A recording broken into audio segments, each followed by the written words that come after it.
আসসালামু আলাইকুম রহমতুল্লাহি ওয়া বারাকাতুহু। প্রিয় ভাই বোনেরা, মিরপুর 11 পল্লবীতে ছোট্ট শিশু রামিসা আক্তারের সঙ্গে ঘটে যাওয়া নারকীয় ঘটনা পুরো জাতিকে স্তব্ধ করেছে ও গভীরভাবে ব্যথিত ও আতঙ্কিত করেছে।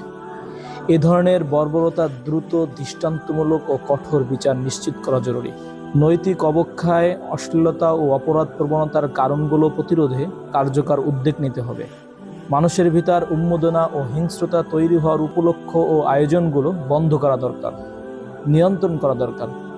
প্রচলিত আইন ও বিচার প্রক্রিয়ার দীর্ঘসূত্রতা, দুর্বল প্রয়োগ ও নানা ফাঁকফোকরের কারণে মানুষের ভিতরে যথার্থ বিচার নিয়ে অনাস্থা তৈরি হয়েছে।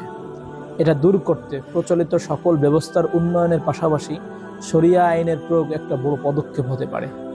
শরিয়া আইন সমাজে নিরাপত্তা ফিরিয়ে আনতে গুরুত্বপূর্ণ ভূমিকা রাখবে। আল্লাহ তাআলা শিশু রামিসাকে জান্নাত দান করুন এবং আমাদের দেশ ও জাতিকে হেফাজত করুন।